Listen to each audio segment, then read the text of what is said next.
The powerfully built man stood at the bar, sipping his drink. Despite his physical prowess, he was rightly on edge. Just 1 week before, a hitman entered a pub and shot him.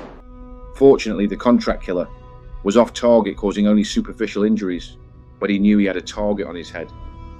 The ex-professional rugby league player was a tough man.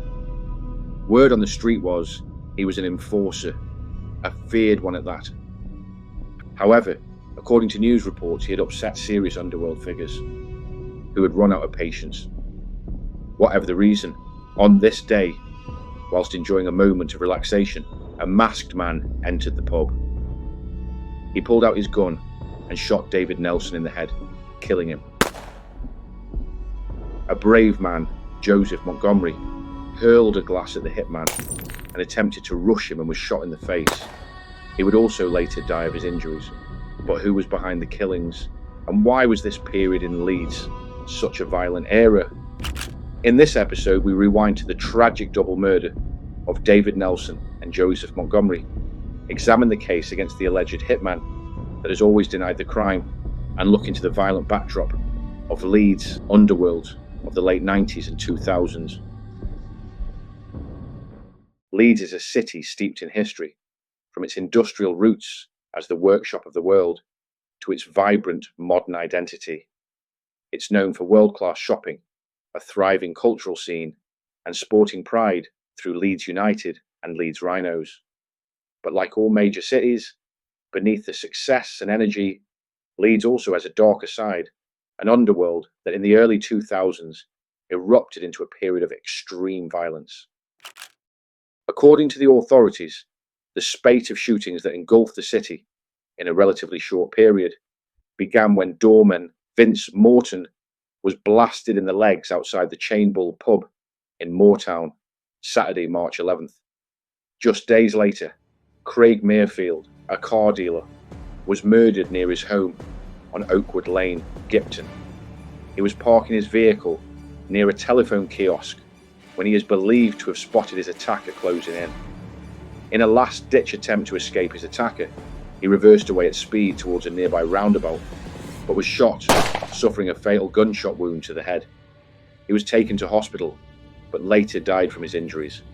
A man was charged with Mayfield's murder, but the case later collapsed when two key prosecution witnesses were found to be unreliable.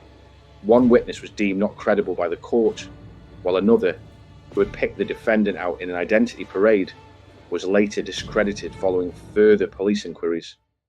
Outbreaks of violence like this period in West Yorkshire tend to be about money, drugs, and vendettas, but there is only speculation from the media and police at the time. What we do know is that there were two powerful figures on the scene, one being Clifton Jr. Bryan, a dominant figure who led a prominent gang in Chapeltown, Leeds. Chapeltown, a vibrant, multicultural area of the city, is steeped in rich cultural history. Every August bank holiday weekend, it hosts the Leeds Carnival, second only in size to London's Notting Hill Carnival. Interestingly, Leeds Carnival began in 1967, predating its more famous London counterpart. In the early 1980s, the area experienced major unrest, with riots sparked by political tensions and the demand for equality from the black community. These events mirrored similar uprisings in Liverpool, London, and other major cities across England during a period of significant cultural and political change. By the time Leeds entered the new millennium, gangs from Chapeltown and across Leeds and West Yorkshire were actively carving out their territories, seeking to cash in on the lucrative drug trade. The media portrayed Clifton Bryan as a man deeply embedded in the underworld.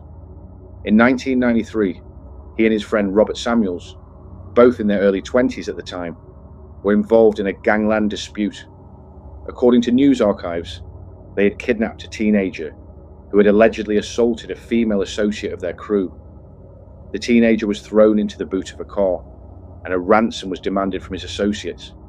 They extorted nearly £3,000 initially, with a further £7,000 to be paid at a later meeting. However, when Bryan and Samuels arrived at the pre-arranged meet, they were met with violence instead of cash. A car had been plotted up waiting for them.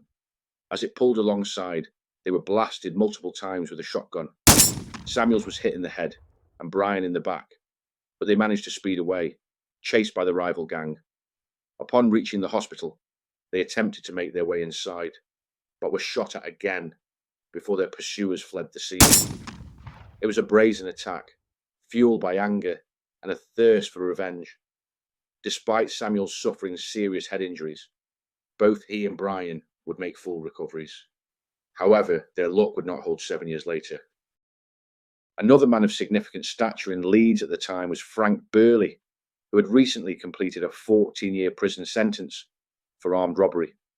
Upon his release, he was looking to re-establish himself in West Yorkshire's criminal underworld. Birley had built a strong reputation both on the streets and inside the prison system as a serious and capable criminal. Prior to his sentence, he had been part of an armed robbery team alongside two London men, targeting jewellers across Blackpool, Leeds and Harrogate, netting over £1 million worth of jewellery. Court archives describe Birley, then 25 years old, as the enforcer, wearing a crash helmet and threatening staff with a shotgun during the raids. The Yummy Bee TV channel has detailed some of Birley's scrapes inside prison, but by the early 2000s, he was back on the streets, and according to police sources, looking to put his reputation to work. It was alleged he had begun taxing drug dealers, a claim supported by Pat Regan, an anti-gun campaigner and mother of Danny Regan, who by then had become a prominent drug dealer himself. Speaking to the media, Mrs. Regan said, "As a drug dealer, there's always somebody ready to rob you or rip you off, so you increasingly have to do cruel things to survive." She continued, "In 2000, Danny was being threatened by a notorious Leeds villain called Frank Birley, who had recently been released from prison and was himself later shot dead. I used to be terrified. I remember one time when Frank Birley was driving around and around, threatening me and Danny. Despite the threats, Danny Regan continued making substantial money, eventually purchasing a Porsche sports car and a large house in Haydock, near St Helens, Merseyside. He felt it was good to get away from Leeds," Mrs. Regan recalled. Tragically, Danny would also be gunned down in 2002. But before that, Frank Birley would become involved in a bizarre and fatal incident that cost him his life. I'm not privy to the internal workings of the Leeds and West Yorkshire underworld, and it appears that at the time, the authorities also struggled to fully link the shootings and killings during those bloody months. What is clear is that both Frank Birley and Clifton Bryan were significant players. Whether they were locked in a power struggle or working alongside one another remains unclear. Perhaps one of my Leeds-based subscribers can offer further insight. What we do know is that on Friday, the 14th of April, Birley's short time back on the outside came to an abrupt and violent end. Police were first alerted to a possible shooting and found a 17-year-old male who had been shot in the legs. But if that wasn't shocking enough, a second, even more serious discovery was made. The body of Frank Birley, shot and killed on Sugarwell Road, Meanwood. Witnesses reported seeing a man in a balaclava sprinting from the scene. After further investigation, police pieced together a likely chain of events.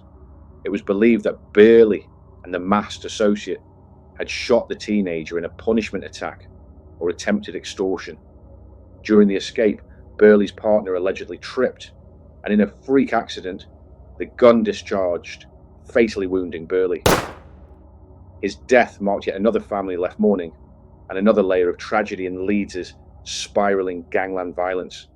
The accomplice was never caught, and the full truth, as is often the case in such environments, remains known only to those directly involved.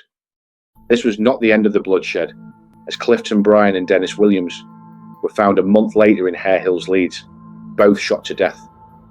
The twist in this shocking double murder was that it was determined the victims had been shot at a house on Cadham Walk in Longside, Manchester, before their bodies were transported to Leeds and dumped. 3 people were later tried for their murders, but were acquitted. Both victims had been shot in the back of the head, and were found inside a P registration Rover car. Clifton Bryan, one of the victims, had previously survived several shootings. Standing at 6 feet 5 inches, he was considered a tough and resilient individual. It was believed that Dennis Wilson had been acting as his minder at the time of the murders. For someone like Bryan, who had survived previous attempts on his life, to be caught out in this way was seen as deeply troubling. According to the Unsolved Murders website, one of the 3 men tried for the murders, a courier company owner, allegedly made a confession while being held in Durham prison, but later withdrew it. However, he did admit to driving the bodies to Hare Hills in Clifton Bryan's car and burning bloodstained clothing and carpets in a derelict garage. Firefighters arrived at the scene earlier than expected and were able to extinguish the fire before all evidence was destroyed. Some items were preserved and later matched to the house on Codoom Walk, which belonged to the parents of one of the accused. The same account claims that the man who admitted transporting the bodies said his aim had been to divert police attention away from the house where the killings had taken place. It was also suggested that Bryan and Wilson had been murdered after travelling to Manchester to collect a debt, reportedly worth 6 figures. When the individuals they confronted were unable or unwilling to pay, it is believed they resorted to murder. As with many cases involving the underworld, however, the full truth remains once again difficult to establish. By its very nature, the criminal world is secretive, and motives are often clouded by rumour, fear, and misinformation. Whether these killings and the wider spate of shootings were part of a larger gangland power struggle or isolated grievances, the facts remain. Leeds and West Yorkshire were engulfed in an unprecedented wave of violence at the time. Perhaps just as shocking was the subsequent assassination of David Nelson and Joseph Montgomery the following year. The second double gangland slaying in just over 12 months. David Nelson had once been a high-level sportsman, playing professional rugby for Castleford against Wigan in the 1992 Challenge Cup final at Wembley Stadium in front of a crowd of 77,000. Despite Castleford's defeat, it marked the pinnacle of his sporting career. How Nelson became involved in the underworld after retiring from professional rugby is unclear. Some sources suggest he was working as an enforcer or taxman, while others claim he had fallen into debt. It is not thought he was directly involved in drug dealing. After the gunman entered the Wilsons' arms and fatally shot Nelson and Montgomery, the latter having bravely thrown a pint glass at the attacker, police attention quickly turned to a man named Paul Bryan. Bryan, a known violent offender from Middlesbrough, went to ground following the murders. After several days during which his associates' homes were raided, Bryan was located and arrested for the double killing. In the subsequent trial, Bryan was described as an incompetent hitman whose mask had eye holes so large that he was recognised at the scene. He was jailed for life. The trial was marked by repeated claims of witness intimidation, but Bryan was ultimately trapped by forensic evidence, most notably a distinctive Middlesbrough football jacket that he had refused to destroy with the rest of his clothing. Sentencing Bryan, who was 41 years old and living in Blackpool at the time, to 2 life terms and a further 10 years for the attempted murder of a third drinker, Mr. Justice Henriquez said he had shown a complete lack of contrition. The judge remarked, "This was a planned killing, carried out with pretensions of professionalism, but riddled with incompetence. On the most overwhelming evidence, you've been convicted of 2 counts of murder and 1 of attempted murder. You were recruited to shoot a man dead by someone who clearly wanted him dead." Bryan had a documented history of schizophrenia. Detective Superintendent Eddie Hemsley described him as very dangerous, callous, and calculating, a ruthless killer. He added, this was a difficult case to investigate. Some crucial witnesses were too frightened to come forward and make statements, and others, who did cooperate, were threatened with physical violence should they give evidence at court. The upheaval caused by this trial will mean that some witnesses' lives will never be the same again. I would like to thank all those people who helped the investigation particularly those who had the courage to give evidence. Mr. Nelson's mother, Eldora, 61, whose other son, Andrew, had escaped the shooting by diving for cover, said simply, "He is an evil, cold-blooded killer." Despite the robust remarks made by the judge, the book, The Altar Boy, written by author Jamie Boyle on behalf of Paul Bryan's friend Paddy Maloney, presents a very different perspective. According to the book, Bryan was innocent and had been fitted up by police who were under pressure to secure a quick conviction. It is claimed that Bryan had a solid alibi and that during the first search of his home, no forensic evidence was found, but during a second search, gunpowder residue was discovered in a coat pocket. From all accounts in the book, Paul Bryan was a dangerous individual, having previously served time in 1991 for conspiracy to murder Middlesbrough hardman Lee Duffy. Duffy, notorious for targeting and robbing drug dealers, had clashed with Bryan in smuggler Brian Charrington's car yard near the Buccaneer pub. On that occasion, Bryan was badly beaten by Duffy, as were many others who crossed him. We are not suggesting Bryan was innocent, but we include this information to present a balanced account, reflecting multiple perspectives. According to Paddy Maloney, Bryan spent much of his sentence in isolation after falling out with a powerful prison gang, and has served significantly longer than typical equivalent sentences. This era in Leeds was far from the end of the bloodshed. However, the sustained 4-month period of shootings and killings, along with 2 double murders within around a year, marks one of the deadliest chapters in the city's underworld history. Our thoughts and condolences go out to all victims and family members who will never fully recover from such devastating loss.